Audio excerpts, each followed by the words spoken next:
qu'il y a en Occident et dans le Golfe, parce que en fait il y a une histoire qui a été écrite à l'avance par une histoire de fiction, et puis c'est certains grands médias qui servent les intérêts de l'OTAN et du Conseil de coopération du Golfe, après trouvent des images pour alimenter cette fiction.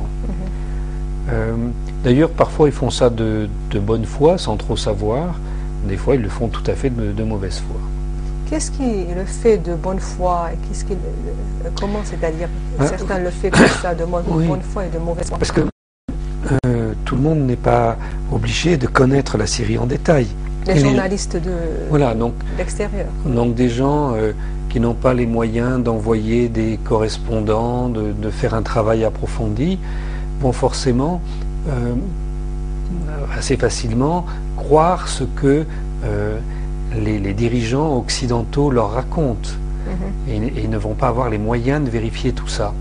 Donc ils vont relayer en fait une propagande. Mais quand les gens peuvent venir sur place, alors en fait ils n'ont pas d'excuses quand ils racontent des bêtises, ils n'ont pas d'excuses.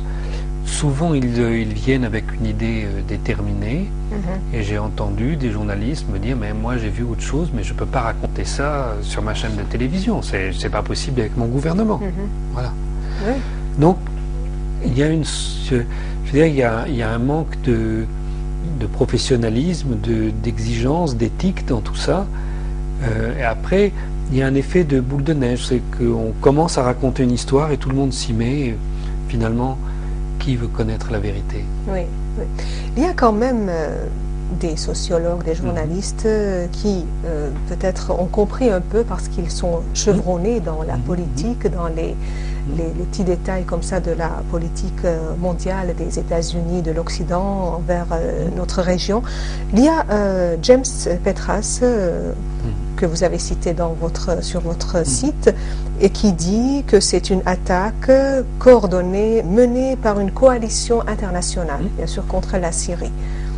Là, comment on peut expliquer cette attaque et cette coalition internationale dans laquelle entrent les médias occidentaux, les forces, des groupes de l'OTAN, disons, et d'autres de certains pays, et leur infiltration dans le pays?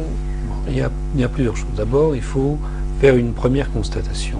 Si, dans un pays dans le monde, il y avait une révolution dont le but serait d'installer une démocratie pour un pays souverain, alors on peut être sûr que jamais les États-Unis soutiendraient cette révolution. Et on peut être sûr que, évidemment, des dictatures comme l'Arabie Saoudite ou le Qatar seraient opposées à cette révolution.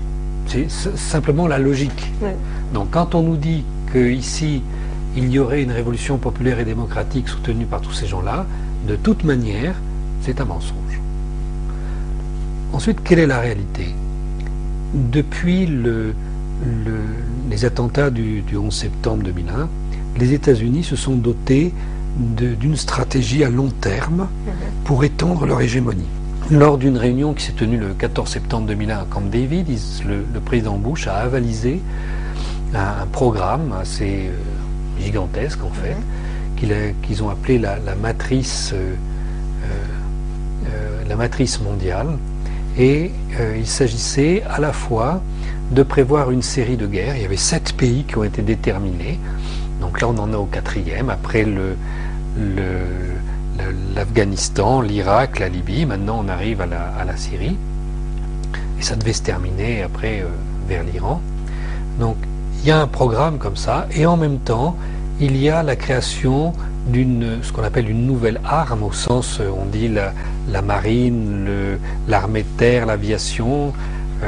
Eh bien il y a une nouvelle arme qui a été créée aux États-Unis, une arme spéciale qui agit à l'insu de l'opinion publique mondiale actuellement dans 75 pays différents. C'est-à-dire que les États-Unis revendiquent, c'est des textes officiels, c'est pas des choses en l'air, actuellement, d'avoir des soldats déployés dans 75 pays dans le monde pour pouvoir faire des actions militaires sans même avoir déclaré la guerre à personne et sans qu'on sache ce qu'ils font. Alors, la guerre de Syrie, ils ont voulu la faire en fait juste après l'Irak. Dans la semaine qui a suivi la chute de Bagdad, le Congrès des États-Unis a voté ce qu'on appelle le Syria Accountability Act, c'est-à-dire un mandat pour le président des États-Unis pour faire cette guerre. Et depuis 2003, ils ont essayé plusieurs fois de faire cette guerre par des moyens différents. Donc on se souvient par exemple que dès le vote de cette loi, le président Bush a pris des sanctions contre la Syrie. Et les Européens aussi ont pris des sanctions contre la Syrie. Et à l'époque, on disait c'est parce que la force militaire syrienne qui est déployée au Liban à la demande de la communauté internationale pour mettre fin à la guerre civile libanaise, cette force syrienne s'est incrustée sur place et elle devrait partir. Donc on a pris ces mesures-là. Après, justement, le président syrien a dit puisque vous voulez plus de nous, ça nous coûte cher d'être là, on s'en va. Hein. Oui. Bon. Donc après, vous vous souvenez, il y a eu l'attentat contre M. Hariri, et là on a dit, bien forcément, c'est les Syriens qui ont fait le coup. On a créé un tribunal spécial dont officiellement le seul but était de l'arrêter et de le mettre en prison. Et puis toutes les accusations lancées contre la Syrie se sont effondrées dans une affaire de faux témoins absolument lamentable. Bon. Alors il y a eu la guerre israélienne de 2006 contre le Liban avec l'idée d'impliquer la Syrie. Et puis ça a lamentablement échoué parce que le Hezbollah était capable de repousser l'agression israélienne. Et voilà, on répète, et finalement on en arrive à la situation actuelle. Et là l'idée c'était d'amener des combattants étrangers, de créer des émirats islamiques qui servent de base précise à partir desquels on puisse étendre une action militaire et conquérir le pays.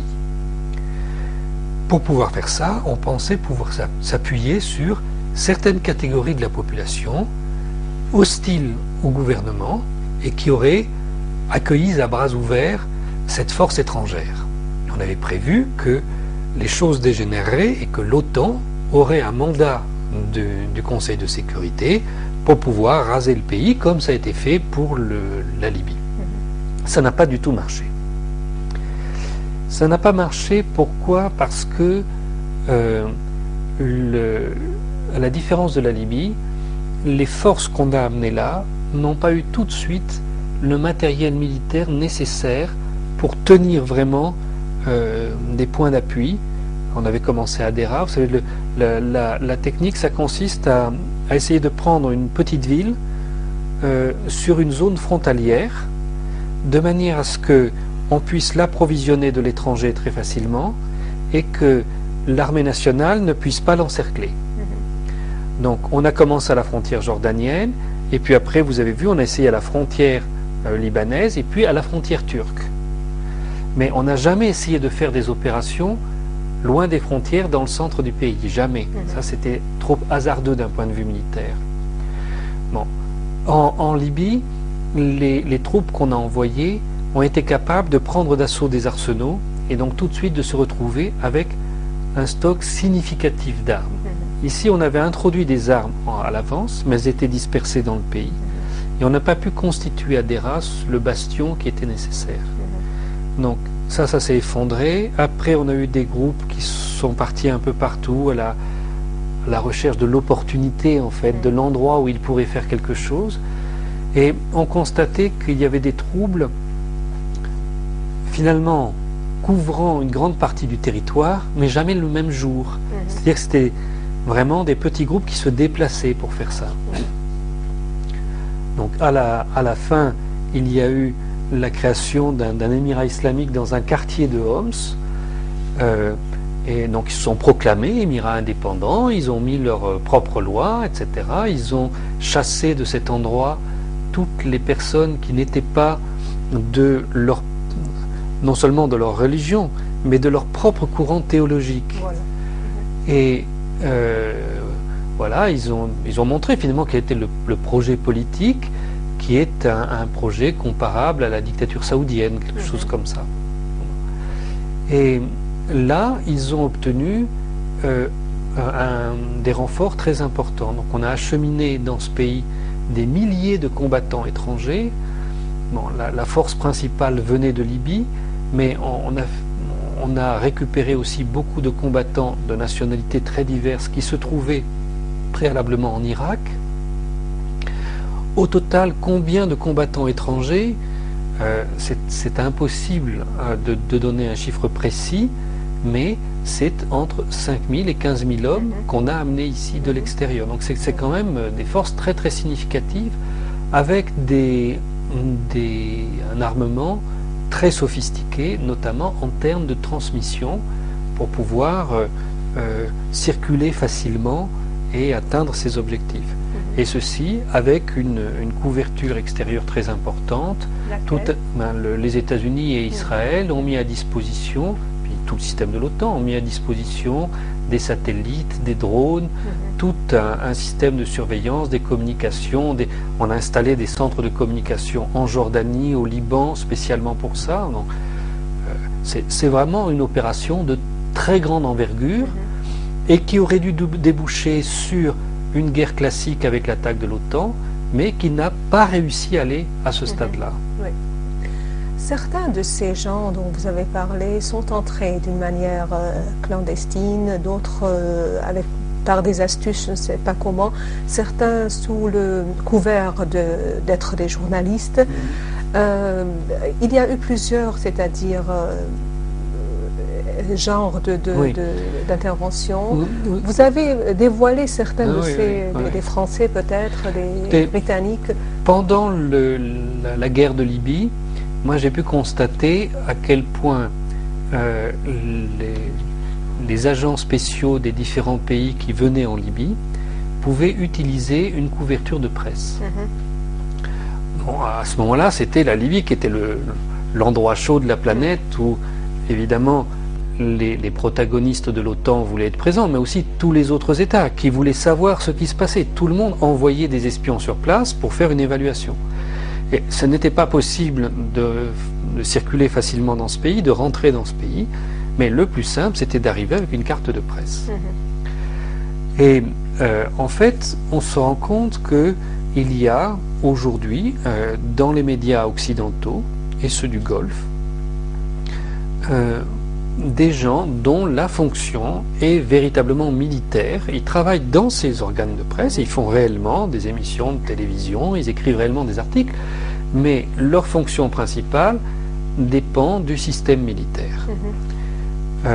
Et ils se déplacent d'un lieu de guerre à un autre théâtre de guerre, et aujourd'hui ils essayent de venir en Syrie, et demain ils seront là où il y aura un nouveau conflit. Et avant, ils étaient en Libye. Avant, ils étaient en Libye, et avant, on les avait vus à Bagdad, etc., etc. Donc ça, c'est vraiment, alors c'est une cohorte, c'est comme c'est l'invasion des sauterelles. Là, tout d'un coup, ils arrivent dans un pays et ils essayent de jouer ce rôle de renseignement.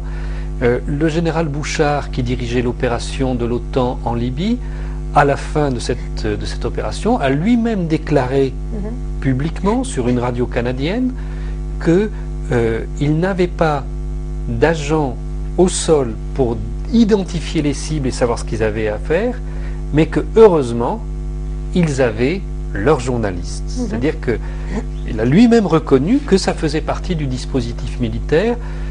Moi, je peux attester qu'en Libye, la majorité, je ne dis pas des cas particuliers, je dis la grande majorité des journalistes qui se sont trouvés comme correspondants de guerre à Tripoli étaient des agents de renseignement. La plupart d'entre eux avaient des liaisons satellitaires directes avec le commandement de l'OTAN et informaient l'OTAN au fur et à mesure de ce qui se passait, leur donnant même des indications sur le choix des cibles. Et dans certains cas, on a vu des journalistes amener eux-mêmes des balises à des endroits pour guider par un système GPS, pour guider les bombardements de l'OTAN. Donc à ce moment-là, c'est plus simplement du renseignement, ça fait partie de l'action militaire. Donc la même chose s'est passée en Syrie, bien sûr. Le gouvernement syrien a été d'une extrême prudence. Bon, d'abord, en Syrie, il n'y a vraiment aucune habitude des médias, et voir débarquer tous ces journalistes a provoqué une certaine inquiétude, à juste titre. Donc le gouvernement... Pourtant, ils disent que les journalistes sont interdits d'entrer, mais il y a eu, Non, il y a eu un grand nombre un de grand nombre, oui. journalistes. C'est plusieurs centaines de journalistes ont été autorisés à rentrer dans ce pays. Même des pseudo-journalistes. Souvent, le gouvernement syrien s'en rend compte alors qu'ils sont déjà là, parce que malheureusement, il n'y a pas de coordination internationale qui permette de dire, voilà, les gens qu'on a vus sur tel théâtre de guerre, ne les laissez pas rentrer chez vous, puisque nous les avons identifiés déjà ailleurs comme étant des membres de services secrets militaires. Bon. Donc voilà, le gouvernement syrien ne peut que se fier aux apparences. Il y a bien des gens qui ont des cartes de presse, ils sont bien envoyés par certains médias, mais dans l'action, ils se révèlent très différents.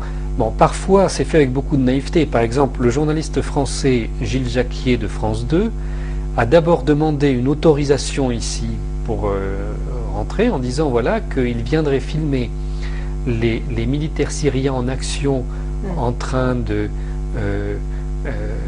rétablir l'ordre. Je ne sais plus quelle est la phrase qu'il avait utilisée, mais donc il voulait ni plus ni moins qu'être, comme disent les États-Uniens, embedded, vous savez, incorporé dans des unités de l'armée syrienne pour voir comment elle combattait. Donc vraiment, ce n'est pas une demande de journaliste, c'est une demande de renseignement militaire. Oui. Bon.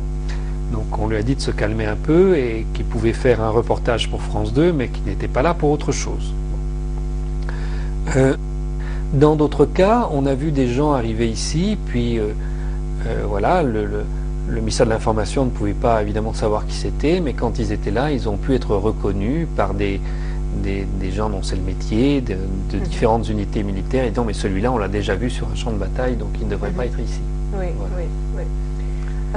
Nous avons un enregistrement audio concernant une émission passée sur une radio suisse, dans lequel des journalistes occidentaux, français, suisses, peut-être belges aussi, racontent comment ils sont entrés clandestinement ou alors sous couverture de touristes ou alors officiellement. Et ce qu'ils ont vu, on va écouter ensemble. Si vous me permettez une chose, oui. je pense qu'il faut poser une question. Oui. Pourquoi rentrer clandestinement dans un pays où on est autorisé à rentrer? Oui. Ça, pour moi, c'est une très grave question. Oui. Pourquoi rentrer par la fenêtre quand on a le droit de rentrer par la porte? Certes, donc il y a quelque chose là. Oui, il y a quelque chose. Derrière. Certes, c'est vrai que le ministère de l'Information a parfois été très lent à délivrer des visas, que les gens font une demande et puis ils reçoivent le visa trois semaines plus tard, ce qui en termes de presse est très lent, c'est vrai. Mais ceci dit, quand vous rentrez illégalement dans un pays, d'habitude, vous vous exposez à des poursuites pénales dans n'importe quel pays au monde. En tout cas, quand on rentre de manière illégale en France, on peut avoir des poursuites pénales. Oui. Je trouve un peu étrange qu'on trouve normal, quand on est journaliste, de rentrer illégalement dans un pays. Bon. Et puis, je pense qu'il peut y avoir une raison. Alors, disons-la tout de suite, parce que moi, je n'en connais qu'une. Il se trouve que la Syrie est actuellement, et depuis longtemps, en guerre avec un de ses voisins qui occupe une partie du pays. Et donc, du fait de cette guerre et de cette occupation, illégitime au regard du droit international et condamnée par la communauté internationale, il est interdit de rentrer dans ce pays quand on arrive de l'adversaire, de l'ennemi qui occupe, encore une fois, le Golan. Et si on a donc un tampon israélien sur son passeport, ou si on est soi-même ressortissant israélien, on appartient au pays ennemi et on ne peut pas rentrer dans le pays.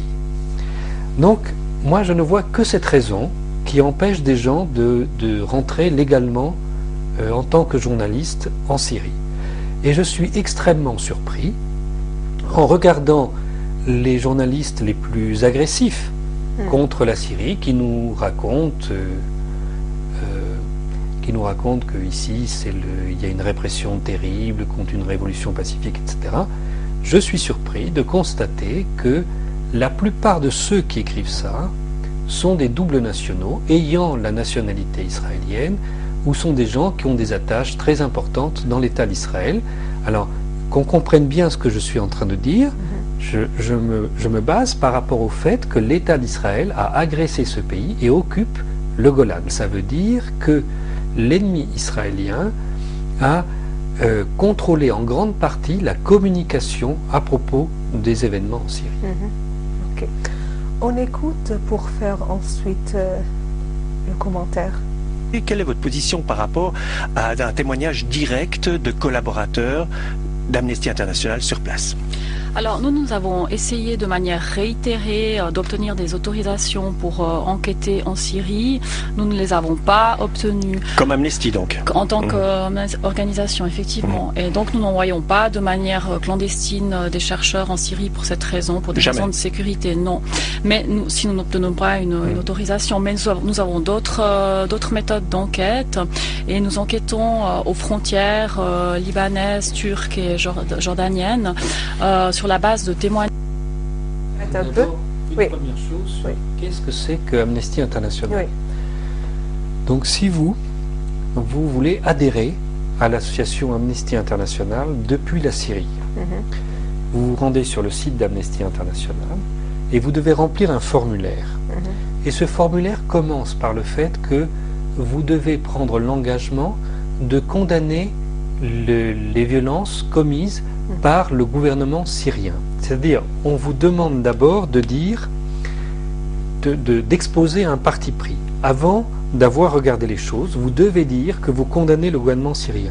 Mais on ne vous demande pas qu'est-ce que vous pensez des crimes commis par les soi-disant rebelles, par tous ces gens qui viennent de l'étranger. Bon. Donc, premier point. Deuxième point, Amnesty International est une organisation qui couvre l'ensemble de la planète, mais dont on sait que la principale branche se trouve aux États-Unis.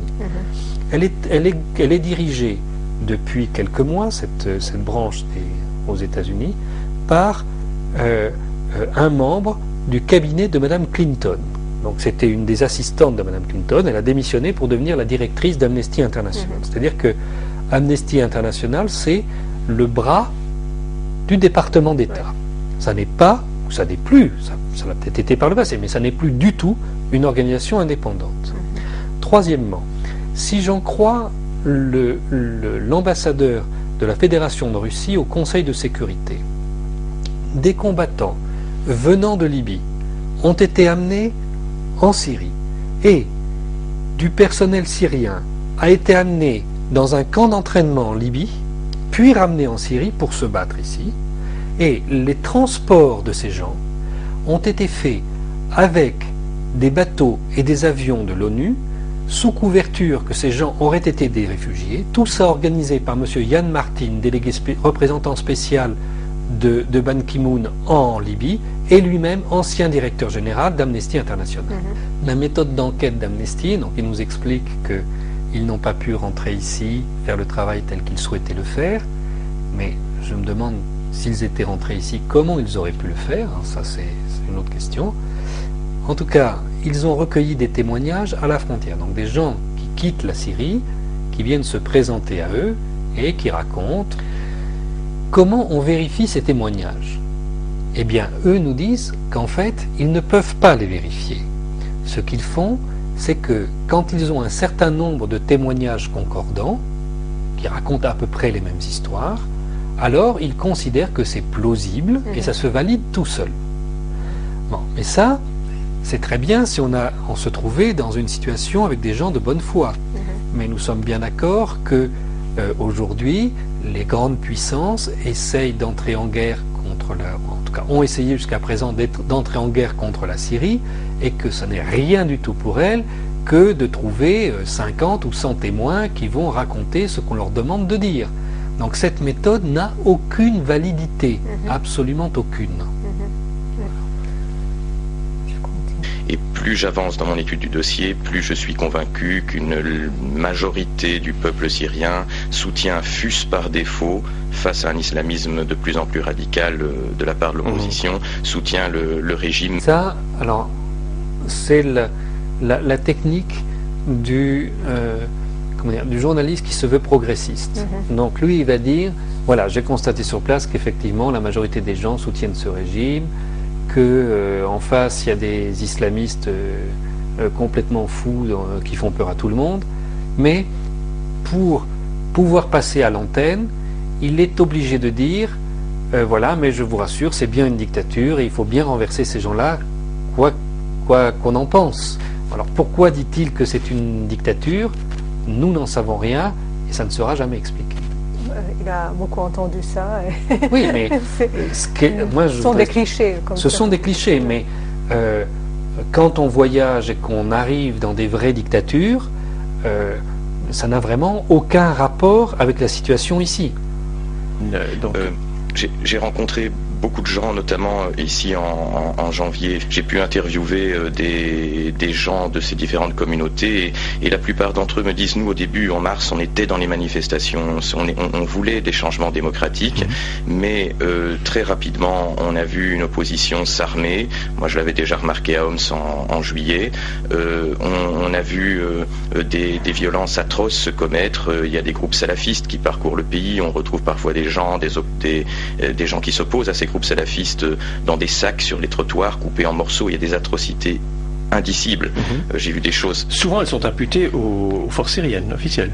Disons que c'est ce que la source unique quasiment des médias, à savoir l'Observatoire syrien des droits de l'homme, diffuse comme information. Je peux vous dire que ce n'est pas le cas.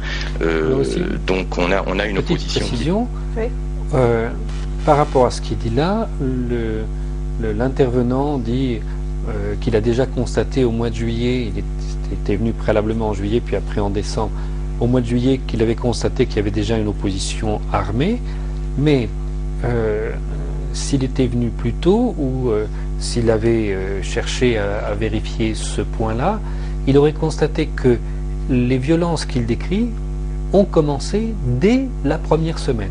Dès la première semaine. Alors, simplement, au début, elles étaient très localisées. Oui. Mais il n'y a jamais eu ce qu'on est en train de nous mettre dans la tête, une période avec des manifestations pacifiques et puis après une deuxième période qui aurait peut-être été due à l'échec de ces manifestations pacifiques, une deuxième période militarisée avec toutes sortes de crimes. Non, ces crimes ont existé dès la première semaine, on peut le vérifier. Merci beaucoup, Monsieur Thierry Messan. Vous êtes écrivain et journaliste en Syrie maintenant. أعزائي المشاهدين أشكركم لبقائكم معنا وإلى اللقاء في الحلقة القادمة.